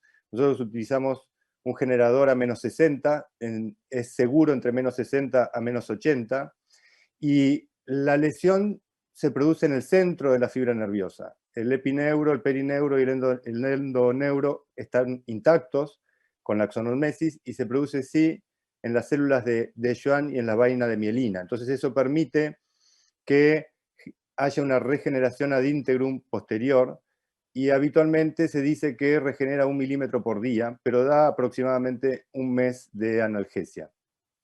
Entonces, para esto nosotros utilizamos actualmente un equipo que utiliza óxido nitroso para dar frío, es el Atricure. Este es un generador y una punta que están diseñadas para hacer crioablación cardíaca para las taquicardias supraventriculares. Hay cirugías estipuladas que hacen entre 8 a 12 cortes y lo aplican directamente en cirugía abierta sobre el corazón. Nuestra técnica que utilizamos hoy en día es esta. Colocamos al paciente en posición con un realce debajo del tórax. Hacemos intubación selectiva para poder bajar cada pulmón cuando lo necesitemos. Primero hacemos toracoscopía derecha y corroboramos dónde vamos a colocar los implantes. Hacemos las incisiones laterales y los bolsillos. Y acá comienza a contar nuestro timer de crioanalgesia. En el cuarto espacio intercostal derecho dilatamos el músculo intercostal y ponemos un introductor de 11 milímetros. Y después utilizamos la punta de crioanalgesia, le ponemos un teflón para hacerla un poco más rígida y para que no conduzca el frío. El teflón es aislante. Entramos en ese cuarto espacio y vamos a identificar la arteria subclavia, el primero, el segundo y el tercer espacio intercostal. Entonces apoyamos en el tercer espacio intercostal, en la parte más posterior posible, y lo hacemos de rutina del tercero al séptimo, 2 minutos por cada espacio a menos 60 grados centígrados. Ahora últimamente intentamos, y con algunos pacientes vamos al 8 o hasta el 9º espacio, que hace más dificultoso en forma toracoscópica, pero lo podemos hacer. Luego vamos al lado izquierdo, toracoscopía izquierda, rotamos la camilla para que las estructuras mediastínicas caigan hacia el derecho. Siempre usamos neumo a 6, también para que nos ayude a desplazar el corazón en este caso. Otra vez en el cuarto espacio intercostal divulsionamos, siempre por las mismas incisiones que hacemos laterales. Dilatamos el espacio y colocamos la punta de crioanalgesia y hacemos lo mismo del tercero al séptimo, 2 minutos por espacio a menos 60 grados centígrados. Y ahí, una vez que terminamos este procedimiento, sacamos el introductor, aquí finalizamos el tiempo de crioanalgesia para contabilizarlo, y recién ahora ponemos la grúa, ponemos al paciente en posición, ponemos la grúa y elevamos para que ese estímulo doloroso que lo generamos en ese momento ya tenga el bloqueo de la crioanalgesia. Como medicación preoperatoria usamos pregabalina 1 semana, en el postoperatorio AINES, opioides a la salida del quirófano, después habitualmente no usamos más, y pregabalina por 1 semana más, y después a la semana sacamos. Este es el primer paciente que... Al mediodía. Al mediodía. ¿Se escucha? Perfecto, y hoy es el día siguiente al mediodía. ¿Podés mostrarnos cómo está soplando? Sí, sí.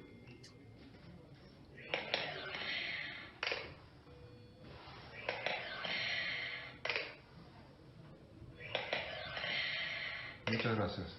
¿Cuándo te vas a ir de alta? Me dicen que hoy a la tarde. Bueno, muy bien, gracias.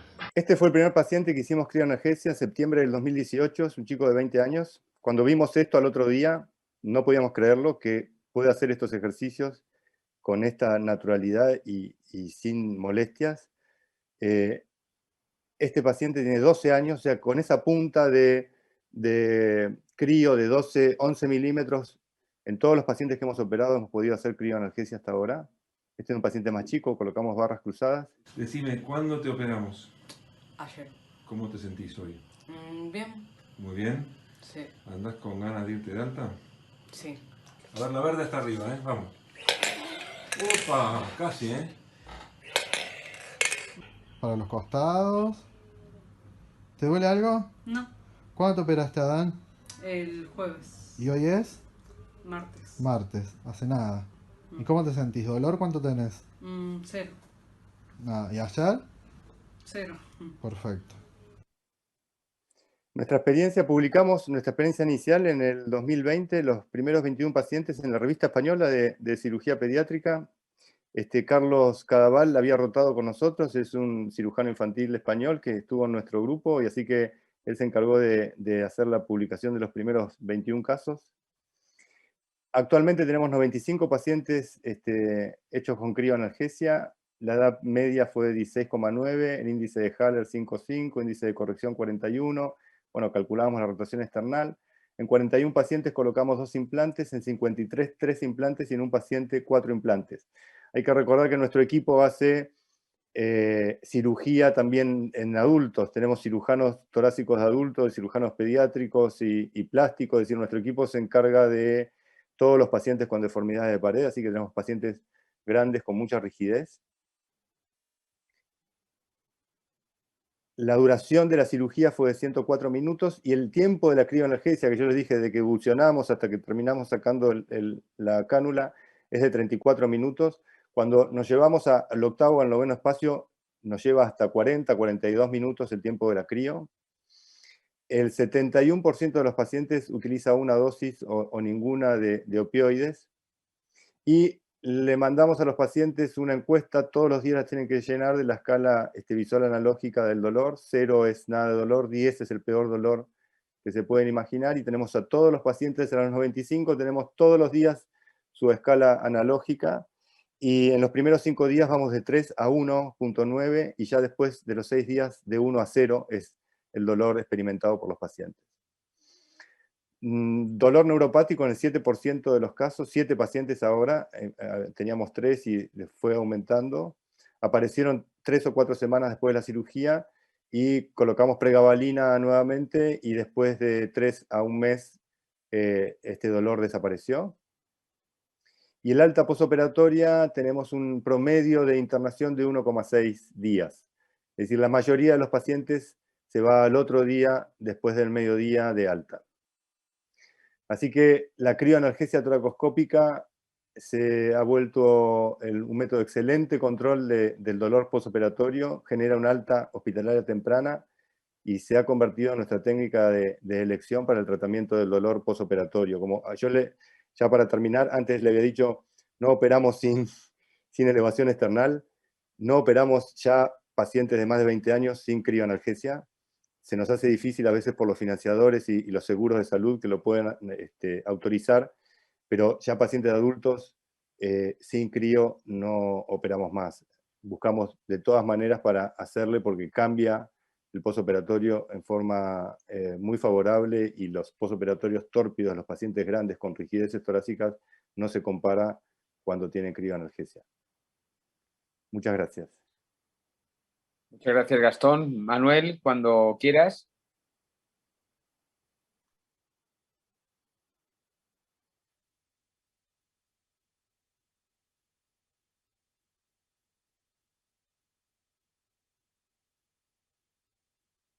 Está sin sonido, Manuel. Hola, ¿me escuchan? Sí. Decía que en estos últimos años, de todas estas modificaciones que han ocurrido en la técnica de NAS, pues el manejo del dolor era un tema que aún estaba pendiente, y particularmente sabemos que esta técnica se asocia a un dolor postoperatorio bastante importante, y que hasta el día de hoy no ha habido un régimen óptimo y ningún protocolo ha sido establecido aún en las grandes sociedades. Básicamente, los factores que contribuyen a la morbilidad postoperatoria de la cirugía es el dolor. Es el dolor porque esto va a ocurrir un aumento del estrés. Todos los morfínicos que podamos utilizar, o las peridurales, pues va a ser asociada con náuseas, vómito, íleos. Si hay dolor, pues hay hipoxemia, puede haber infección, fatiga, inmovilización, y todo esto va a concluir con una recuperación mucho más prolongada. Así es que hoy en día estamos hablando de lo que es el protocolo de ERAS en cirugía, y yo creo que la crioanalgesia cabe perfectamente en esta temática.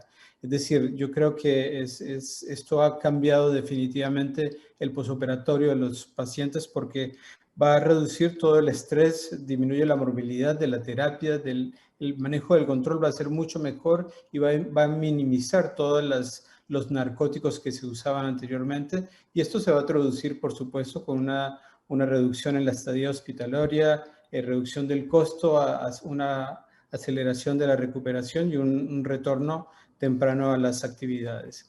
Ahora, a mi modo de ver, los puntos críticos que tiene la crioanalgesia en la toracoscopia, porque nosotros inicialmente empezamos haciendo toracoscopia, es que tratar de abordar la parte posterior antes de la división del nervio intercostal es un poco difícil.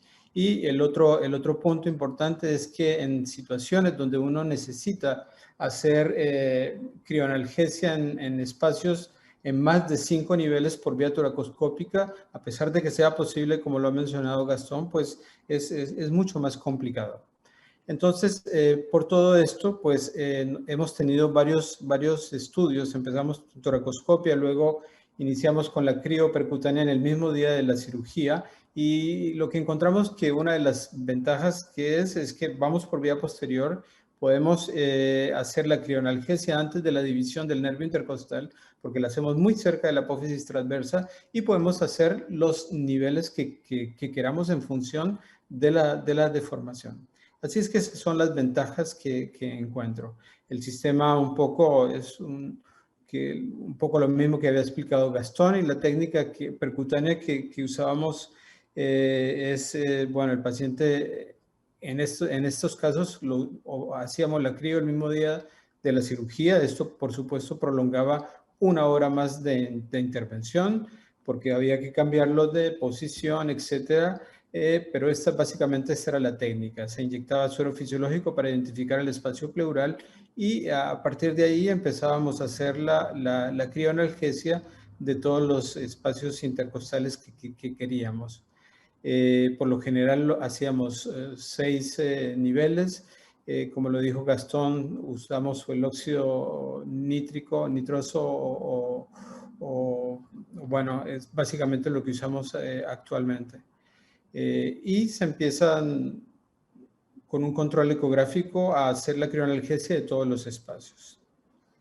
Así es, esto es un poco lo que hacemos o lo que hacíamos, y tenemos un protocolo del manejo que básicamente los rescates ya no usamos los morfínicos de primera línea, sino empezamos en función del tipo de dolor, vamos a ir increciendo y utilizando la analgesia. Nuestra experiencia, cambiamos de experiencia, porque ahora quisimos hacerlo 3 días antes la crioanalgesia. Así es que esto ha sido un poco la experiencia. ¿Esto qué permite? La crioanalgesia probablemente permita un mejor control del dolor, porque el paciente ya tiene los nervios intercostales ya frisados durante los 3 primeros días de la crioanalgesia. ¿Qué otra cosa permite este tipo de técnica? Pues no necesita que vaya al quirófano, se puede hacer perfectamente en un gabinete, y se hace en ambulatorio, y se hace exclusivamente con sedación. No necesita ni máscara laringia ni una intubación total. Básicamente con una sedación se hace con la misma técnica que la describí anteriormente. Se marcan los espacios, se discute con el anestesista y el cirujano cuántos espacios son los que queremos realizar en función de la deformación. Fíjese que en ningún momento el paciente está dormido, perfectamente tolera el tipo de cirugía. Eso es lo que conseguimos, tratar de hacer una bola de hielo en el nervio en cada espacio intercostal. Fíjese, esa es la bolita de hielo que ocurre en cada espacio intercostal, y esa es la técnica. Como lo explicó Gastón, es un poco lo mismo.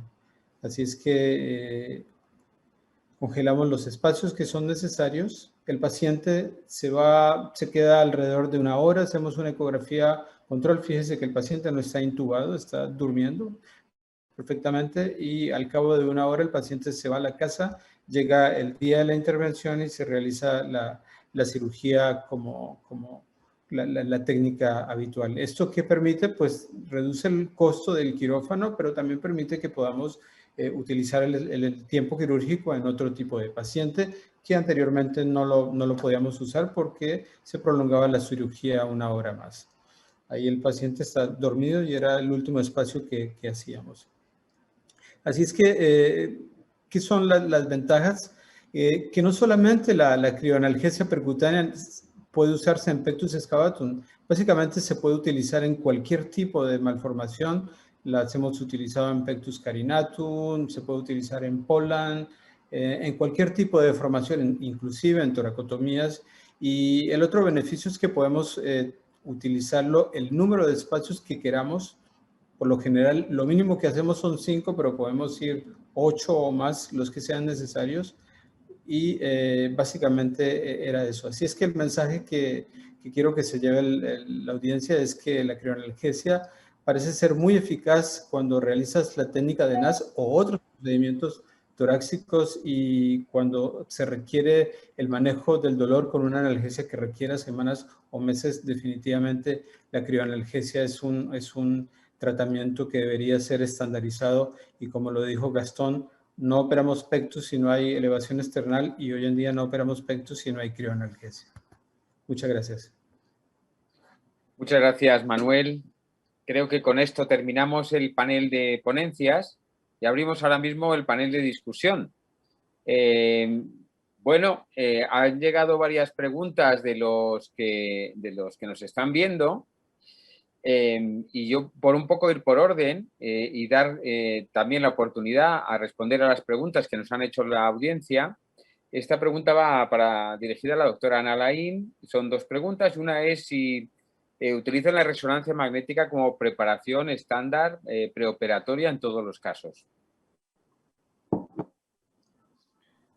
Sí, nosotros como estudio básico siempre usamos la resonancia magnética. Sí que es verdad que si nos encontramos una deformidad híbrida o, por ejemplo, un síndrome de Currarino-Silverman, donde puede haber alteraciones importantes en el esternón, necesitamos una buena reconstrucción de la pared tridimensional, hacemos un TAC con reconstrucción tridimensional. Pero si tenemos un pectus excavatum, digamos, más o menos estándar, con una mínima simetría, que no sea muy asimétrico, siempre hacemos la resonancia magnética.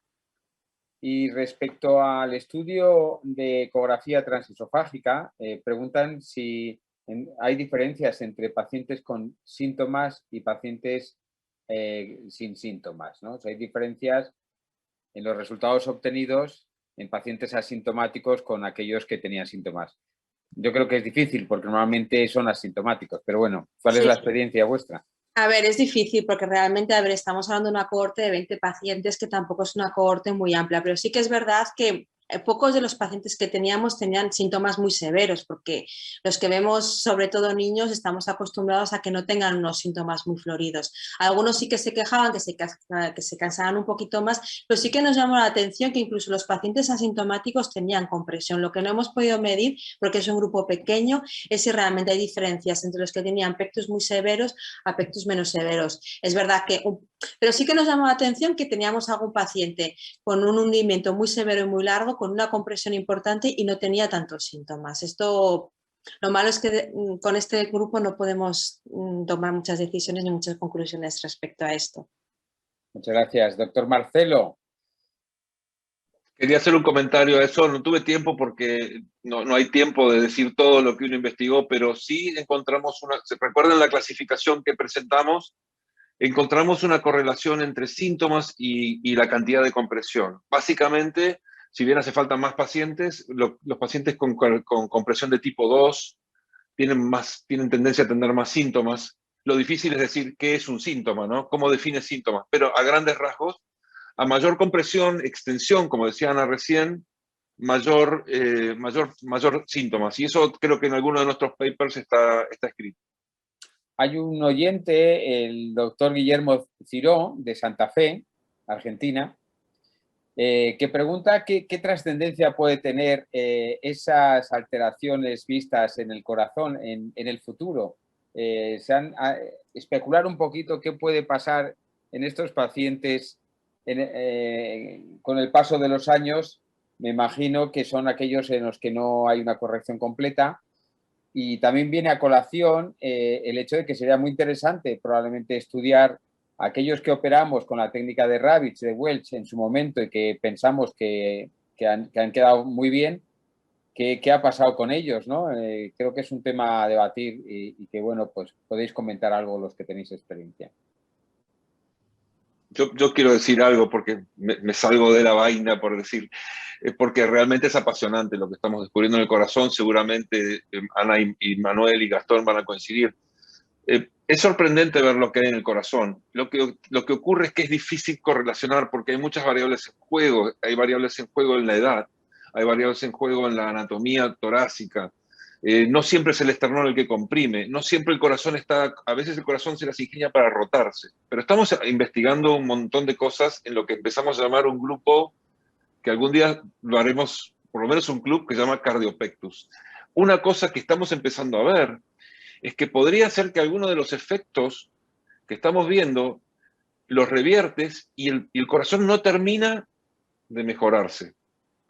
Que podría ser que por estar comprimido muchos años desde joven, entonces ese corazón, como toda malformación congénita, ya tiene una determinada forma. Entonces, eso es una de las cosas que podría decir que el día de mañana no sabemos nada, todavía son todas elucubraciones, si esto no nos llevará a operar los pacientes antes. No sabemos nada, estoy diciendo cosas muy comienzos de cosas que empezamos a encontrar. Cuando empezamos a investigar estos pacientes, muchas de las cosas revierten y mejoran, algunas otras no. Estamos estudiando ahora, hay un estudio que se llama STRAIN, que se hace con resonancia cardíaca, que mide los movimientos del corazón, y también estamos encontrando no solamente disfunciones diastólicas, sino que sistólicas. O sea, no es solamente el llenado el problema, también es la compresión. Y es fascinante, pero como decía al principio, hay mucha desorganización en cuanto a los investigadores. El día que nos pongamos todos juntos y empecemos a hablar de una clasificación, una edad, etcétera, vamos a empezar a entenderlo un poquito mejor.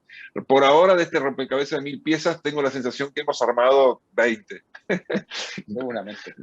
Doctor Bardají, ¿alguna cuestión relacionada con esta primera parte del webinar? Bueno, yo quisiera hacer dos preguntas súper rápidas. Es indistinto quien quiera contestar. Primero, con relación a la crioanalgesia, si alguno de los que tienen experiencia ha visto alguna vez que por bajar a niveles de T9, T10, se produce una eventración abdominal importante, tipo Prunebelli. Esta sería una. Y luego, con respecto a mecanismos de elevación external, los que ponen hilo de acero emplean siempre el mismo número de puntos de acero, con indiferencia de la edad del paciente y del índice de Haller, o bien aumentan el número de puntos de acero si aumenta la edad, si el sexo es varón y si tiene un Haller muy elevado. Sí, bueno, yo quiero responder respecto a la primera pregunta. Cuando hemos utilizado niveles mucho más bajos, la crioanalgesia, lo que usamos son nervios sensitivos y no motores. Así es que no debería existir eventraciones abdominales ni diafragmáticas, lo que sea, porque únicamente son sensitivos. Y respecto a la segunda pregunta, por lo general, lo que hacemos en la elevación external es básicamente utilizamos 2 puntos, pero cuando considero que no hay una buena corrección, y esto por supuesto está relacionado con la edad y con la severidad del paciente, puedo colocar 3 o 4 o más si es necesario. Lo que sí hay que evitar es colocar uno solo, porque cuando colocas uno solo puedes fracturar fácilmente la tabla externa. Y entonces es muy mala idea, pero los que sean necesarios como para obtener una elevación correcta y poder pasar de una manera muy segura y cómoda hacia el otro lado. Hay una pregunta relacionada con esto que acabas de hablar de Matías Nicolás, que si han detectado algún desgarro al poner estos puntos de tracción. No, cuando tú colocas 2 o más de 2, sí cuando tú colocas 1. ¿De la piel también o solo del hueso? No, del hueso. Muy bien. Gastón, creo que también querías opinar y luego Manuel. Con respecto a la elevación external, nosotros, como le mostramos, usamos el clamp de Lewin y hemos usado 2 clamp, por ejemplo, en pacientes de 39 años. Y nosotros tenemos un índice, un score de dificultad que medimos varias cosas en la cirugía y las catalogamos a todas estamos haciendo de poder predecir qué paciente va a ser más difícil o no, así que estamos hace años poniendo este score de dificultad, y uno de esos es si después de la elevación external la corrección interna es completa y si la corrección externa es completa. Así que muchas veces tenemos que colocar 2 clamp para elevarlos. No hay desgarros, no se producen roturas del esternón, pero sí necesitamos más fuerza, así que colocamos 2. Y con respecto a lo que estaba diciendo Marcelo, yo quiero hacer un comentario, que en todos los estudios funcionales del pulmón no hay ninguno que correlacione la severidad de la deformidad con si es restrictivo o obstructivo. Y aparentemente en esta clasificación de compresión cardíaca sí hay una correlación: a mayor severidad de la deformidad, mayor compresión cardíaca. Y entonces, aparentemente, la alteración cardiorrespiratoria, uno tiene que ver con la compresión y la otra tiene que ver con la forma del tórax. Nosotros hacemos tomografía a todos los pacientes y vemos diferencias importantes en los pacientes que tienen diámetros anteroposteriores más angostos que los que no lo tienen. Entonces, un paciente tipo Punch puede tener una compresión cardíaca, pero tiene un diámetro anteroposterior normal y su funcional respiratorio es normal. Entonces, lo que estamos viendo es que pequeñas modificaciones en la función pulmonar y en la función cardíaca pueden hacer que el paciente no tenga síntomas. Ahora, ¿qué síntomas? Bueno, eso es otro capítulo, porque los pacientes que siempre tuvieron el pecho hundido siempre sintieron lo mismo, pero después cuando los operaste decían, yo antes, ahora sí, me cansaba, porque ahora no me canso. Entonces estamos tratando de objetivar eso a través de estudios prequirúrgicos, como por ejemplo el test de marcha, para objetivar si ese paciente cuánto caminaba, cuánto. Así que es muy largo todo esto, pero es muy apasionante y cada vez vamos descubriendo como pequeñas cositas que vamos avanzando, ¿no? Muy bien, Sí. Manuel, tenías... Sí. Quería agregar una pequeña experiencia, y yo sé que Marcelo se va a acordar, tratando de darle respuesta a la primera pregunta, que cuál es la traducción clínica que tiene todos los hallazgos que encontramos nosotros. Y yo tengo una pequeña experiencia les mostré en las diapositivas del escáner 3D a un paciente de 60 años que tenía un pectus severo, y este paciente lo operamos en uno de los congresos que hicimos en Saint-Étienne, y este paciente era médico y tuvo él se acuerda muy bien que tuvo un pectus, cómo fue evolucionando, pero jamás se quiso operar. Pero la indicación por la cual lo operamos a este paciente es porque el paciente ya no podía, al cabo de caminar una cuadra, no podía caminar y tenía una taquicardia paroxística que lo limitaba, lo discapacitaba realmente. Y yo creo que esto puede responder en parte a lo que podría suceder. Seguramente como nosotros operamos niños, pacientes muy jóvenes, pues no existe una traducción clínica evidente, pero lo que sí es claro es que sí podría repercutir en algún momento de la vida este impacto fisiológico que pueda tener las cavidades cardíacas. Y este paciente, para concluir, mejoró de un día al otro. Y la indicación, por supuesto, Marcelo. fue lógica, ¿eh? Sí, recuerdo ese paciente de Manuel perfecto, porque además se lo dieron a operar al pobre doctor Park, que la pasó muy mal. Era un paciente muy severo y lo corrigió muy bien, gracias a Dios. Y quería decir esto, que realmente si hacemos como si fuera un vehículo, nosotros de niños operamos 0 kilómetros. Entonces, y la doctora Jaroszewski, que opera adultos, que está en la clínica Mayo en Phoenix, ella te dice, yo veo los pacientes adultos, que es lo que nos está empezando a pasar ahora a nosotros que operamos adultos, que tienen un montón de síntomas que no los tenían antes. Capaz que ese corazón, como decíamos hoy, con derrame pericárdico, comprimido, muchos años, si tú eres joven, tu 0 kilómetro anda bien. Y lo que le pasa a esta gente es como también si yo te diera un vehículo que tiene 4 cilindros, pero toda la vida te lo doy de 0 kilómetros con 3 cilindros, y tú te piensas que tu vehículo funciona bien, hasta que un día vas al taller y en el service te dicen, te arreglan el motor y tú sales diciendo, no sabía que mi vehículo era tan bueno. Y eso es lo que vemos en estos pacientes. Ahora, ¿cómo dice Gastón? ¿Qué estudios las hacemos para saber cómo están? Uno es el test de marcha, y hay otros estudios que estamos buscando, pero es fascinante justamente por lo difícil. Creo que es tan difícil que lo bueno es que ningún centro va a encontrar la realidad. Tenemos que trabajar todos en equipos investigando juntos, porque juntos vamos a encontrarle la vuelta al pectus excavatum, que no es un problema cosmético, es una deformidad que trae montones de problemas en los jóvenes y en los adultos, y bueno, que tenemos que aprender un montón de la fisiopatología que todavía estamos en camino de aprender. Alexander Siles, desde Málaga, aparte de felicitarlos a todos, pregunta acerca del escaneado, porque dice que el escaneado que mostró mediante el iPad con la plataforma ScanMed, si se usó un sensor LIDAR. No sé si eso os suena. Lo que se usa se llama Structure Sensor, creo que es, ahora no me acuerdo bien, es un iPad con un sensor que lo puedes conseguir en Amazon. Pero la característica que este Structure Sensor, hace 15 días, después de estar estos americanos peleando, consiguieron la FDA. Así que es un producto que tiene FDA. Eso lo transforma en una herramienta que la podemos utilizar. A nosotros esto nos ha liberado por completo, porque desde hace 15 días que este equipo tiene FDA, nos da la posibilidad de hacerlo más oficialmente, junto con el software que desarrollamos, un producto que puede ser aprobado en su totalidad.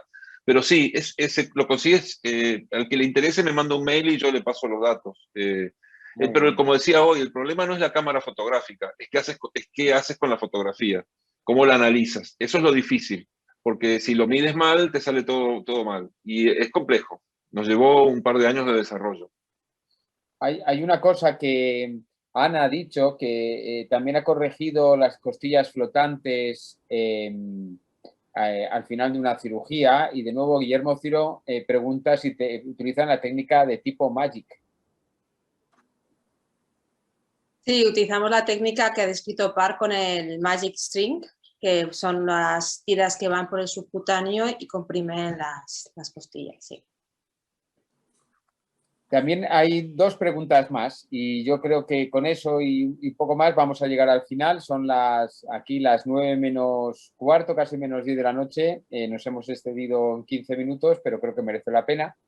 Pero yo creo que no hay que dejar ninguna pregunta en el tintero. Una es, pregunta que en España, ¿dónde se pueden utilizar los puentes para fijación de barras múltiples? Yo creo que cualquier casa de las que nos provee de barras las puede proveer también. No sé si, Manuel, tenéis alguna indicación al respecto. Sí, nosotros lo que usamos actualmente son las placas de Par, y hay un distribuidor de esta compañía acá en España. Bueno, pues si alguien está interesado, yo creo que se ponga en contacto con Manuel. Y luego otra última pregunta es, ¿se han comparado los desenlaces en función cardíaca a mediano plazo de los pacientes intervenidos antes y después del objetivo principal de la descompresión? Yo creo que eso lo has comentado, Marcelo, y que probablemente pues, es una de las cosas más interesantes que hay, ¿no? Estos resultados con la cirugía que nos habéis mostrado, y sobre todo con los estudios cardiológicos.